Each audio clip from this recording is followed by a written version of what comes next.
Hello guys, welcome you all. This is Dr. Vasudha. I am a sports and neurophysiotherapist. Nowadays we have seen lot of patients those are suffering with fever, and the fever is mainly because of malaria and the dengue. And if it is dengue, then you have to be very careful. So today we will be talking about the prevention, symptoms and the treatment of the dengue. So in prevention, this is very simple way that you have to be protect yourself. आपने full बाजू के कपड़े पहनने हैं, that you have to wear the full sleeves of clothes.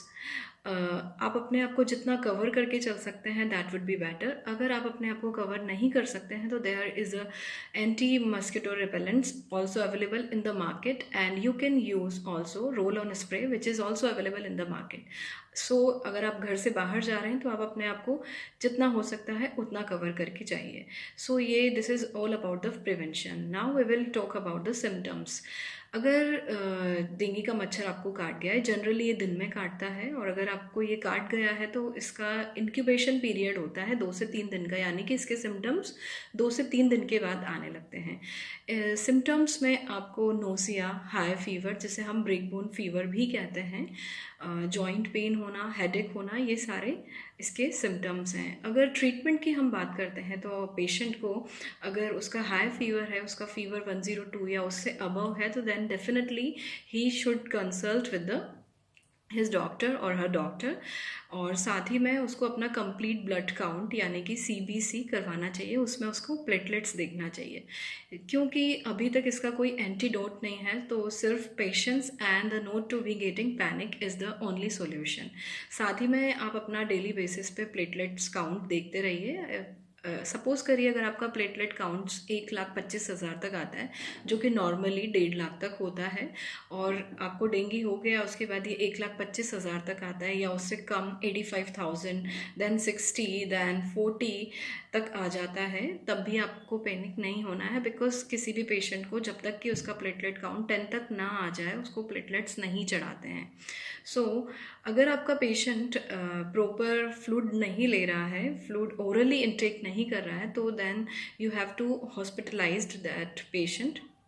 साथ ही में अगर हम ट्रीटमेंट की बात करते हैं तो आपको सबसे पहले पेशेंट को डिहाइड्रेशन से रोकना है, यानी कि उसको मेक श्योर उसको आपने हाइड्रेट करके रखना है. यानी कि उसको हाइड्रेशन में आप उसे 3 से 4 लीटर पानी दीजिए. इसमें आप उसे कोकोनट वाटर भी दे सकते हैं, उसे आप लेमन वाटर दे सकते हैं, उसे आप ORS सॉल्यूशन भी दे सकते हैं. साथ ही में मेक श्योर कि उसका सोडियम पोटेशियम लेवल डाउन ना हो, इसके लिए उसका आप RFT करवाते रहिए.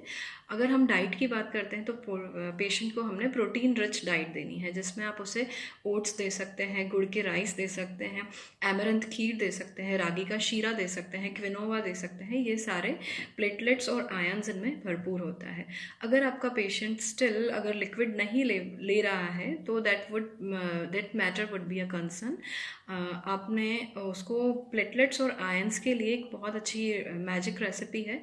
इसमें आपने क्या करना है, मैजिक जो है वो है गिलोय और papaya leaf extract.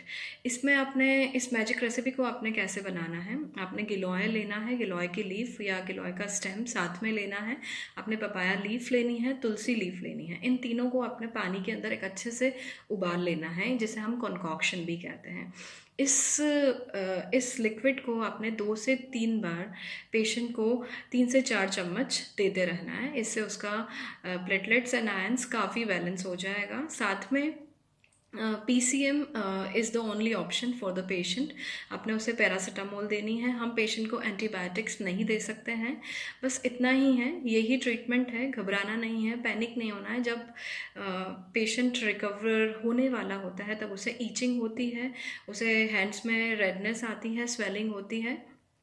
So this is only the treatment of this. अगर डेंगू हो गया है डेफिनेटली तो आप you should definitely consult with your practitioner, with your doctor. बस घबराएं नहीं. Thank you.